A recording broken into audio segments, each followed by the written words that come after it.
Gentlemen, what is going on today? My name is Ryan Mickler, and I am the host and the founder of this podcast and the Order of Man movement. I want to welcome you here and welcome you back and tell you that I'm glad you're here. We need more men in the battle to reclaim and restore masculinity, and that's exactly what we're doing on this podcast and through the movement that we've created over the past 5 years. We do that through the interviews that we have. We've had guys like Jocko Willink and David Goggins and Grant Cardone, Andy Frisella, Tim Kennedy, Dakota Meyer, Pete Roberts. As I say every week, the lineup of men who have joined us is absolutely incredible. And you want to make sure you subscribe to this podcast so that you never miss a single episode, because I've got some very, very powerful conversations coming up in the next 4 to 8 weeks, which is how far we're out. We've recorded that many, and I'm excited to get those to you. Now, this one's a little different. This is your Friday Field Notes.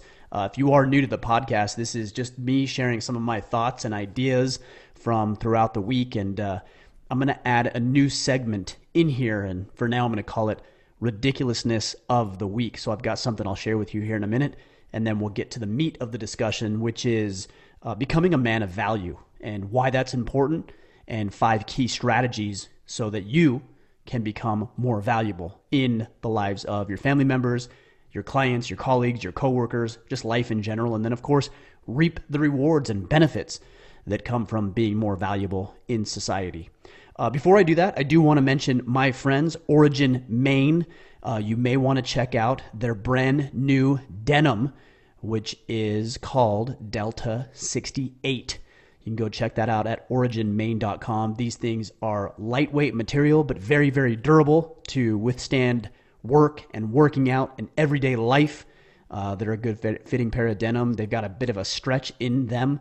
So whether you're working out or just being active or traveling or sitting at your desk like I tend to do most of the day, these things are going to hold up and do well and perform the way you need them to. So check it out, originmaine.com, as in the state Maine, and then use the code ORDER, O-R-D-E-R, at checkout, and you'll get a discount on denim, boots, gis, rash guards, nutritional supplements, all of it. Use the code ORDER at checkout at originmaine.com. All right, guys, let's get into the conversation. Now, again, new segment. We're going to test this out and see how it does. You guys can let me know what you think. I came across an article in the Washington Times, and I've got it pulled up here on my internet browser, and the article is titled, California Bill Would Require Gender-Neutral Toy Clothing Aisles.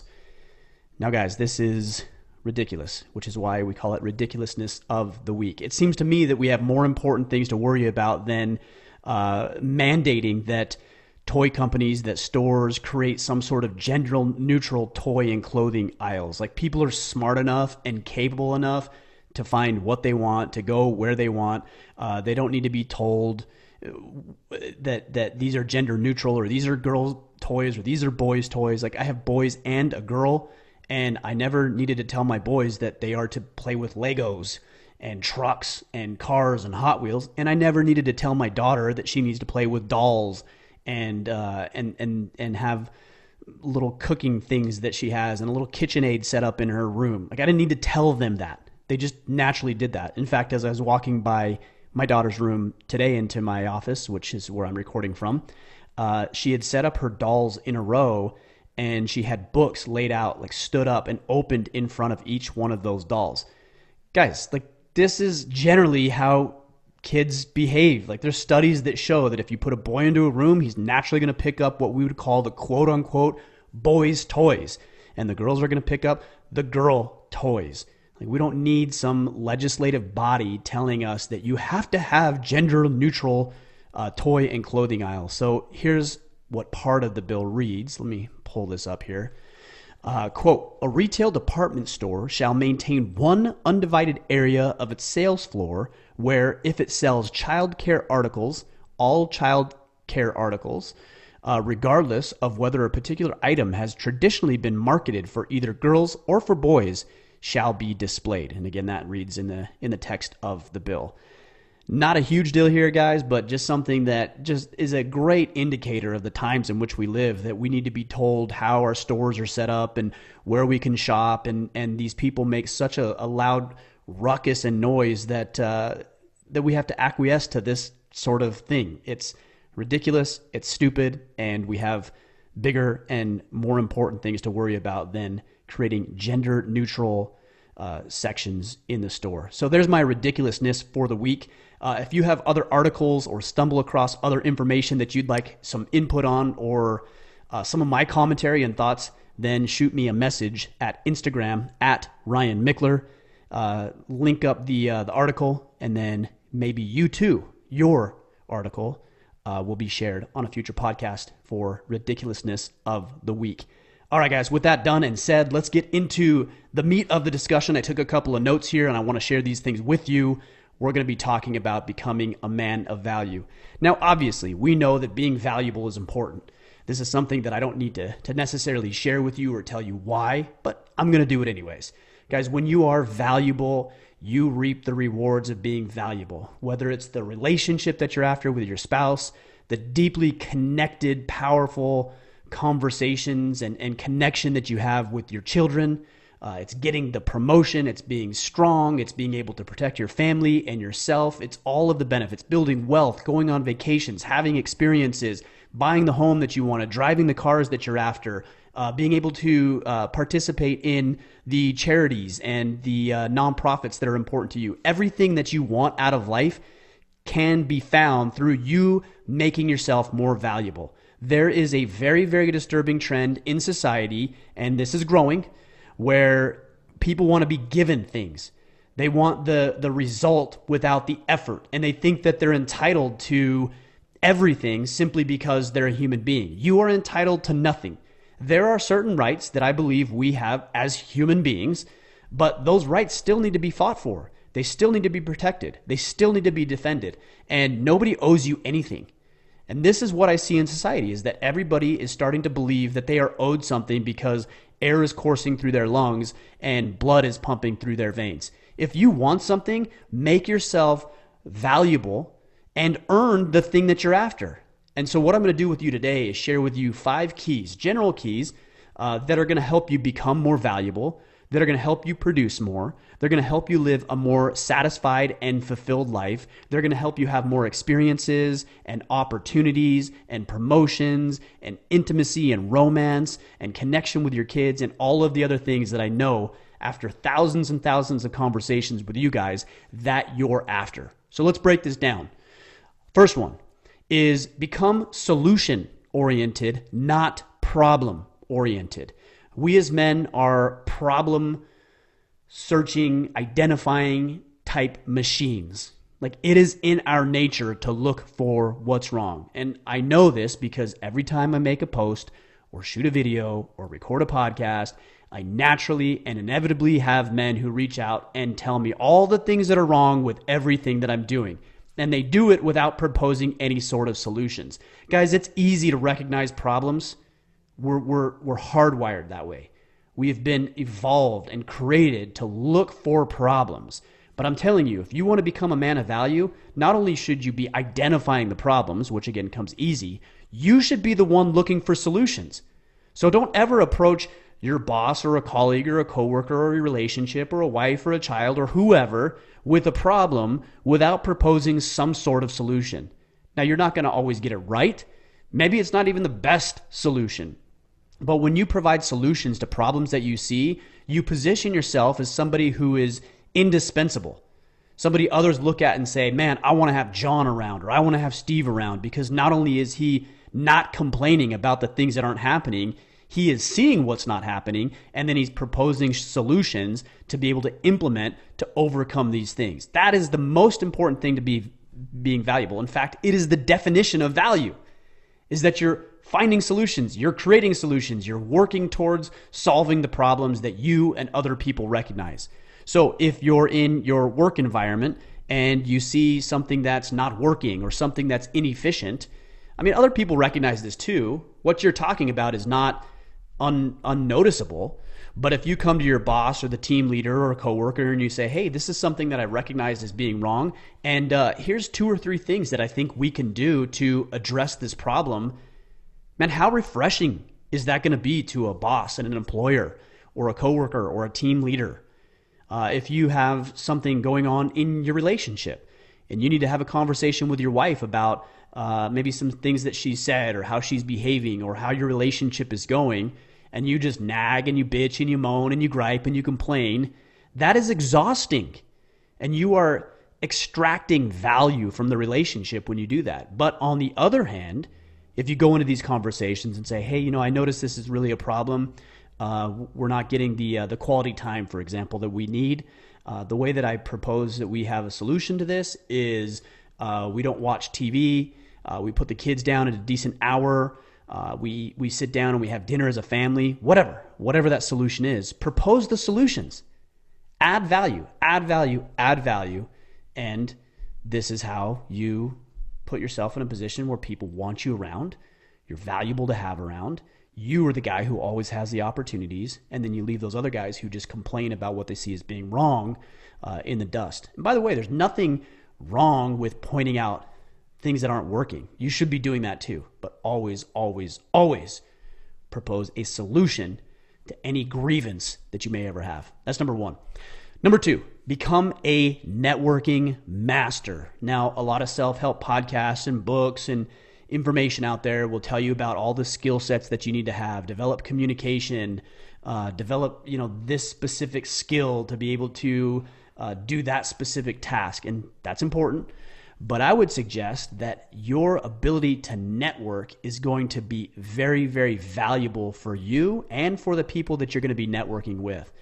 I know this to be true in my life, because if there's one thing that I feel like I'm very, very good at, it's the ability to connect other people together. And that's the power of being a networker. Because if I know that my friend over here, John, needs a connection to my other friend, Steve, over here, and I can be the facilitator of that transaction or of that connection, then I put myself in the position of being very, very valuable. And the only way to do that is to know a lot of different people, to get out there, to serve those people, to find out what their needs and interests are, to begin to look for solutions to their problems. And if somebody comes to me with a problem, or I recognize a problem with a friend, I might be able to say, hey, you know what, John, I've got this friend over here, Steve, and he's actually an expert at the issue you're dealing with. Would you mind if I synced you guys up? And by the way, we don't do this to keep score. We don't do this to get anything in return. I'm not talking about gaming the system here. I'm talking about genuinely being interested in your friends and in your connections. And these things have a way of returning themselves. They always will. It's inevitable. This is a principle that if you help enough people, as Zig Ziglar would say, get what they want, then you will inevitably get what you want in return. This ability to network makes up for an inability or an inadequacy in other areas. If you're not a great communicator, or you don't have a specific skill set, or you don't feel all that special or all that unique or capable, you can still make yourself extremely powerful by being connected with the right people. Now, I've had the opportunity to connect with some incredibly powerful men via this podcast, and guys will say, well, that's easy for you to say because you have this podcast. Yeah, I had to build this podcast. I had to build these networks. I had to build these relationships. And I did it primarily through helping these individuals win and by making connections and then stepping out of it. And that's the thing. You step away. If I can make a connection for John, I don't need to keep my nose in the business. And when I send an email or a text to somebody I'm trying to make an introduction to, I simply say, hey, John, hey, Steve, I admire you both. I talk to each one of you individually about connecting. I think there's some benefit here. I think that you guys can help each other out and in this specific capacity. And at this point, I'm going to bow out, let you two talk, figure out what you need to. I hope it helps. I hope it works. And I'm looking forward to staying in touch with both of you individually. And then I bow out of that situation because I don't need to be the mediator. Like, I don't need to be in the middle of the thing. I get out of the way and let these guys do what they need to do in order that they'll be served. And they're going to know it was Ryan who connected them. It was Ryan who helped me accomplish what I want to accomplish, or put me in touch with this individual who could help me with a thing. And that always has a way of returning itself. So networking is great, and it makes up for inadequacies or lack of skill set in other areas. And by the way, you should still develop in other areas too. Networking isn't the end all save all, but it's a huge, huge magnifier and leveraging power in the absence of some of these other skill sets. Which Number two leads me into point number three, simply helping people win. That's it. Like, care about your friends, care about your people, help them win. When they do win, celebrate with them. Don't undermine them. Don't pick at them. Don't discount what it took to get there.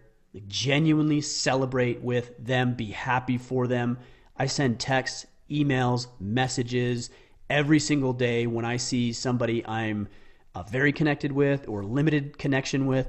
When I see those people succeeding, I celebrate that. I congratulate them. I let them know that I'm genuinely interested. I share their victories with other people who would be impacted by what they're doing. If I have somebody that I know is launching a new book, then I'm going to help that individual launch a book. If I see that somebody needs a connection and I have that connection, I'm going to use and tap into my social equity. And it is my social equity, but I've worked hard to create that. I'm going to tap into that, not for solely my benefit, but for the benefit of other people. Why wouldn't you do that? I think too many people are in this scarcity mindset where they think, oh man, if I connect this individual, or I help this person, or I ask, my network or the people that listen to this podcast to sync up with this other individual or buy this person's book, then I'm dipping into my social equity. It's so scarce to think like that. Instead, be abundant and realize that if you can create opportunities and you can help people win, and there's a genuine chance to serve other people, then serve them, help them, let them win. And again, that's going to come back to you. Not only is it going to come back to you because John over here is going to remember that you helped him win, and so when you need something, you'll be able to ask him, but this mindset of abundance will translate perfectly over into other facets of life, and you're building up the mindset for growth and expansion and ultimate success. So again, number three, helping people win and not undermining them, but celebrating when they do. For a long time, guys, I would on the outside say that I was happy for people when they would win, and then secretly I would despise them. Right? Like I would wonder like how they got lucky, or why they did this, or how they did it without, maybe they screwed somebody over. And I would make up these dialogues in my head about how this person actually got ahead and why I wasn't getting what it is that I was after, and how that person had success and I didn't. And so it would create this negative, contentious dialogue in my head between I like this person, I want to see them succeed, and they're succeeding, and I'm frustrated that they're succeeding and that I'm not. This is not a great position to put yourself in. It's negative, it's destructive, it's going to tee you up for eventual failure. If you help other people win and you celebrate when they win, then you can feel more good about the victories that you also will inevitably have should you adopt this mindset. Number four, gain life experience, and then I put this in as well, is be interesting. Be interesting. If you're boring and you don't experience life and you don't take advantage of opportunities and you don't do some of these weird, wild, crazy, quirky things and experiences and adventures and jobs, and like, you're boring, you're bland, like you have nothing to add. If on the other hand, you say yes to opportunities, you take some calculated risks, you do some things that you've never done before, you go on unique experiences and unique vacations, and you travel the world, and you have hunting excursions and experiences, and you're interesting, like, you're obviously more valuable. The oldest form of communication is storytelling. We would sit around thousands, if not millions of years ago, and we would share stories. We would paint stories on caves, right? And tell each other about our victories and our failures and our successes and where we thrived and where we fell behind. But all of us have been trapped with a boring individual, and try having a conversation with that person and being genuinely interested. It's nearly impossible. But all of us have also been in opportunities where we've sat in on a conversation where we are literally talking to the most interesting man in the world. That should be you. You should be the most interesting man in the world, because if you are, you're going to be valuable. People are going to want you around. They're going to enjoy your company. They're going to ask you to come on experiences and vacations. In fact, next week, I have an opportunity to spend some time with some incredible men. Tyler Harris, Jesse Itzler, Steve Weatherford, A lot of these guys are spending some time doing some Wim Hof training, and Steve was gracious enough to extend an invite. I took advantage of that opportunity. I figure he wants me around because we have a good time together, because I have some interesting perspectives or stories to share, as does he, and as do the rest of these guys. This is why I get the invites. It's the same thing when I have people on the podcast. I get recommendations all the time. Hey, you should have this guy on because, and then they tell me a story that's like the same story as everybody else. But the ones that really catch my eye or my ear are the stories that I've never heard before, that are unique and powerful and interesting, and they've got the drama and the ups and the downs and everything else that come with a very powerful, compelling story that people want to hear and they want to listen to and they want to interact with and engage with. So guys, go out there and look for opportunities to be interesting. Look for opportunities to say yes when everybody would say no, and make yourself a very interesting person. And the last point that I want to share with you is that you should not be asking for permission. You just need to act. I'll give you a great example. I can't tell you how often I hear from somebody who says, what can I do to help? What can I do to help? And while that's a nice question, and I genuinely believe people do want to help when they say that, if you really were deeply committed to helping, then what you would do is you would identify an area in which you can help, and then you would specifically offer that help, that advice, that service. You wouldn't ask, what can I do to help? Because here's what you're doing when you do that. You're putting a responsibility, a burden that was not already there on the individual that you're trying to help, right? So if I came to you and I said, hey, John, how can I help you with your business? Now you need to think of ways that I can help you. That's adding more to your plate. It's not taking anything away.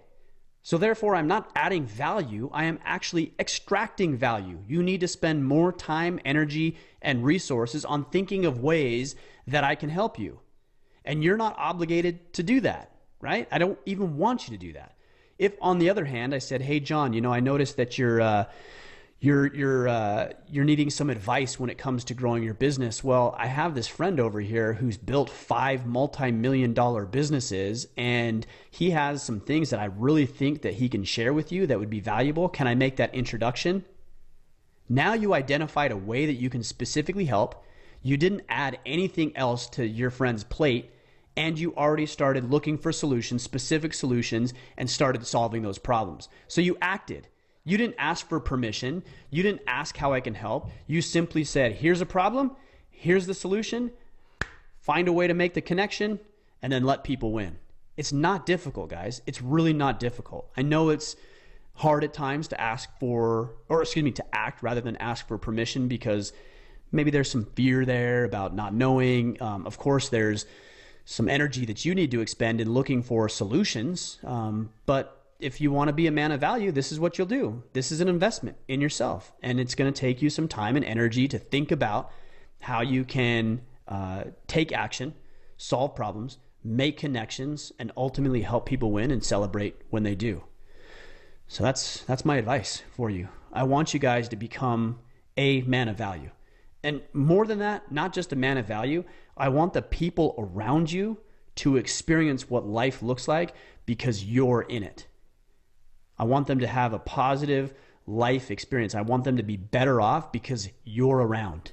And I want you to experience the benefits of being a man of value. The vacations, the trips, the promotions, the marriage, the intimacy, everything that you're after, because you have learned to become more valuable. This is the solution. If you want something out of your life, then you go out and find a way to make it happen.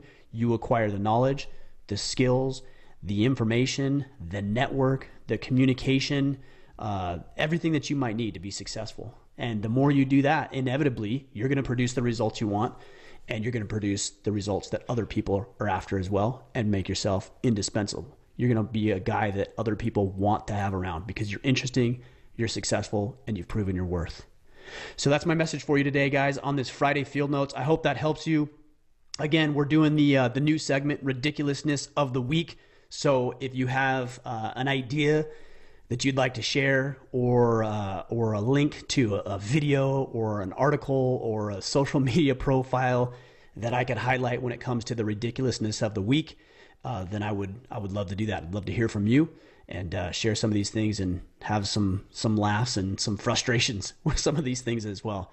Anyways, guys, that's all I've got. Please, if you would, leave us a rating and review. It goes a long way in promoting the visibility of the show. But again, more importantly than that, it's about expanding this mission of reclaiming and restoring masculinity in a society that wants gender neutral, safe spaces and toy stores and everything else, which is just it's a symptom of a greater problem that we have in society, which is the lack of masculinity. And it's my job to plant the flag of masculinity and then help us all work towards becoming the men that we have a desire to be. All right, guys, we'll catch you on Tuesday. Make sure you subscribe. And again, leave that rating and review. We've got another great conversation, one that we've never had before on this podcast. And it's going to ruffle a lot of feathers, and I'm going to get a lot of hate probably for it. But you know what? That's what we need. We need to have this discourse. We need to have these conversations. So if you haven't subscribed, then make sure you subscribe to the Order of Man podcast. All right, guys, we'll catch you next week. Until then, go out there, take action, and become the man you are meant to be.